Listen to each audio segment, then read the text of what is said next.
Jalaluddin Rumi শত বছর ধরে যিনি স্বপ্ন দেখিয়ে চলেছেন বিশ্ববাসীকে। আফগানিস্তানের জন্ম নেওয়া মধ্যযুগের কবি জালালউদ্দিন রুমি শত শত বছর ধরে বিশ্বজুড়ে মানুষের হৃদয় জয় করে চলেছেন। তার লেখনী পার করে এসেছে সময়, সংস্কৃতি ও ধর্মবর্মের সীমারেখা। ধর্মবর্ম কিংবা ভূগোল কোনো কিছুতেই বাধা পড়ে না তার ভাবনা। তাই তিনি যেমন জনপ্রিয় ছিলেন মধ্যযুগে, ঠিক তেমনি আধুনিক বিশ্বেও সমানভাবে সমাদিত। রুমি ছিলেন এক সময়ের ধর্মপ্রচারক। প্রাচ্যের এক অখ্যাত গ্রামের এই মানুষটি কিভাবে ইউরোপ ও আমেরিকাতে হয়ে উঠলেন জনপ্রিয়, সেটাই বিস্ময়ের। আজ থেকে প্রায় 800 বছর আগের জীবনের প্রেক্ষাপটে লেখা তার কবিতা এখনো যেন জীবন্ত বাস্তবতা, যা মিলে যায় আধুনিক সমাজ ও মানুষের অনুভবের সঙ্গে। তার কবিতা অনুদিত হয়েছে বহু ভাষায়, ছড়িয়ে পড়েছে দেশে দেশে। প্রজন্ম থেকে প্রজন্ম ধরে মানুষ তার লেখনীতে মগ্ন হয়ে থাকে এক অনিবর্চনীয় নেশায়। তরুণ থেকে বৃদ্ধ সবার মুখে মুখে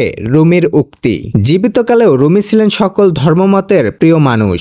1273 সালে তার মৃত্যুর পর জানা যায় শুধু মুসলমানই নয়, অংশ নিয়েছিলেন বিভিন্ন ধর্মের অনুসারীরাও। তার কবিতা ও দর্শন এমনই ছিল যা ধর্মবর্ণের বৈরিতা ও সংঘাতকে মুছে দিয়েছিল ভালোবাসা, সহনশীলতা আর মানবতার বাণীতে। রুমি শুধু এক কবি নন, তিনি মানবতার এক অনন্ত প্রেরণা।